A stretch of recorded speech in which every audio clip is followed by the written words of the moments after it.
morning, campers. I think, stop that, Mr. Apophis, stop that. I think our friend there on the left has had a bad experience with the, that mirror.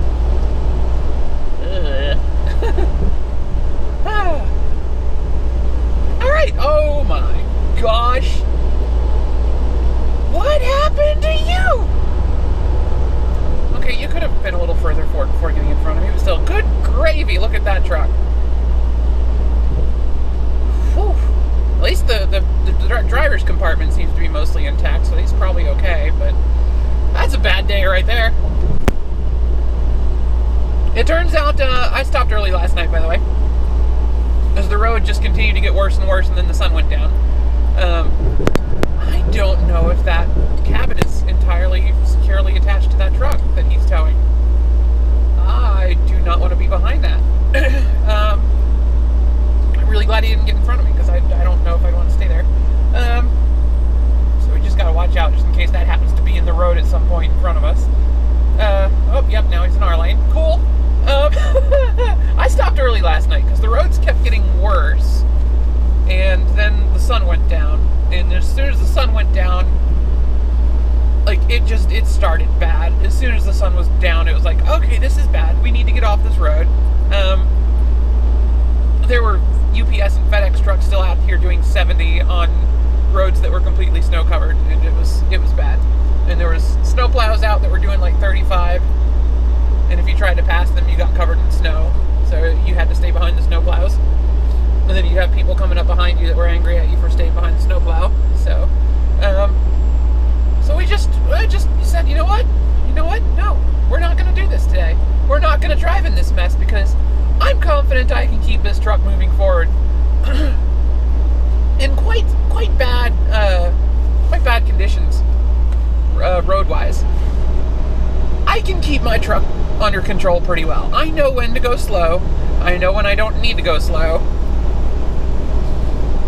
And I know when to avoid sharp maneuvers, and I'm decent at that. I have confidence in my abilities to operate on snow-covered roads.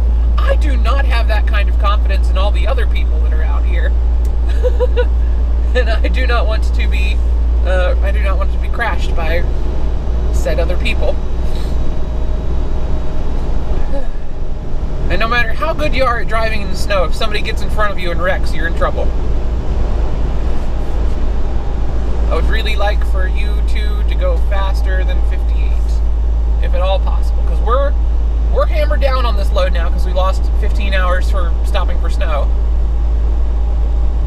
Because it was sunset to sunrise was like 14 hours, and then it took me an hour to dig my truck out this morning.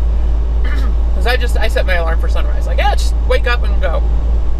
And I was expecting the winds to have been more northerly, and apparently they were more southerly, because I parked facing south, and I had a snowdrift on the front of my truck this morning. We had trucks on either side of us in the way station where I hid out overnight. So we didn't have snow piled up to either side, and both of those trucks left before I did. So I was able to back out of the snowdrift once I got the snow off the truck. I was able to just back out of the snowdrift. Left a nice little grill print from Mr. Apophis here, and I just turned and went through the tracks that the other trucks left to get out. Because there was no snowdrift behind me, so I was able to reverse out of my parking space, and then just kind of sweep into the next spot, into the next parking spot. All right, we're gonna have to go around this guy. That's fine.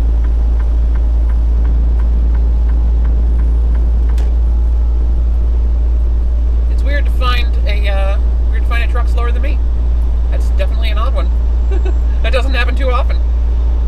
Even rarer on video. There is someone trying to pass us on the right, but eventually they're going to figure out why I'm in this lane, given that there's now a truck to our right. Apophis is being weird, so my radar has been out all day. But if we get close enough behind somebody, it still gives me a distance warning. Like it can see them, it's just pretending it can't. So I do not have adaptive cruise control currently. Yeah, I can move over now. Guy we passed sped up a little tiny bit.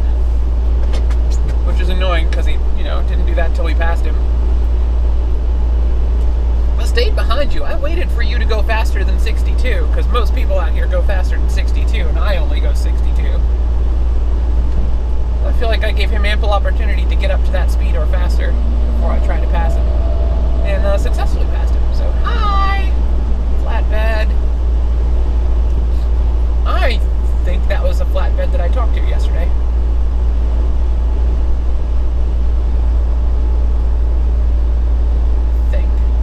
I think we got stuck in the same spot in Wyoming the other day. It's fine. We're rolling, but now we're on a little bit of a time crunch. We need to get to our receiver by 8 p.m. tomorrow. It's 800 miles still, and it's 4:30 Central Time right now. Our receiver's on Eastern Time. So, I think it's doable. We're going to stick to the, for the sake of speed, we're going to use the tollways.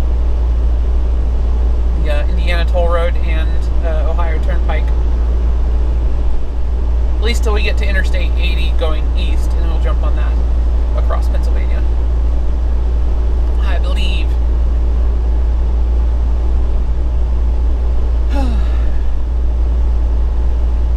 And hopefully tomorrow our customer lets us just sleep there. Because we will need to sleep somewhere. And then I'm going home. So then I'm going home and I'm moving. So that'll be fun. Y'all will be without videos for at least a couple of days. But, you know, it's worth it to get out of my apartment. I need to call the U-Haul people and let them know I might be late.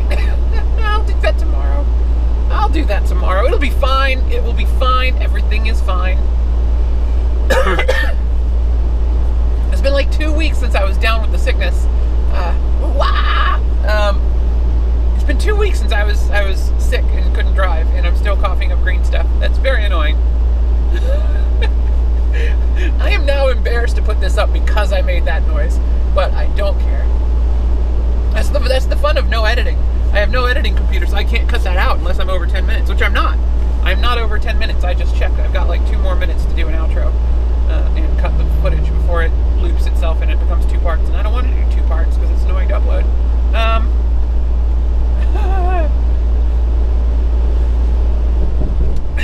Yeah. It's a good day. It's a very good day. It's an excellent day. There's lots of cool stuff that happened. There was, I don't know if I mentioned this in my last video. I don't think I did. There was a live stream over the weekend, the 2 days we picked up, or the day before we picked up this load and the day we picked up this load. There was a charity live stream. I think he was British, maybe? I don't know. Some guy named H Bomber Guy on Twitch was playing Donkey Kong Country, or sorry, not Donkey Kong Country, Donkey Kong 64, which was the 4th Donkey Kong Country game. The sequel to the Super Nintendo games made by Rare on the N64 way back in the day. It was one of the first video games I ever owned. Literally the thing, like, I had to save up money and buy an N64 to play DK64, and I loved that game. But it turns out that game's actually really hard. I beat it when I was a kid, but watching that guy try to play it now, it looked very difficult. Lots of beavers were bothered. But yeah, he raised like $300-something thousand for a trans charity, so that was great, and you should go check that out. It's a charity called Mermaids in the UK. So go check that out if you haven't already, and thank you guys so much for watching. My name's Eliodare, AzarAngel17 on the Twitch, Eliodare everywhere else. No apostrophe in the username, but come say hi on Twitter, because Twitter's the best place to get a hold of me. And Twitter's also where you can kind of link to other stuff and find me elsewhere. So thank you guys so much for watching. Wish me luck with the tollways, and have a great day.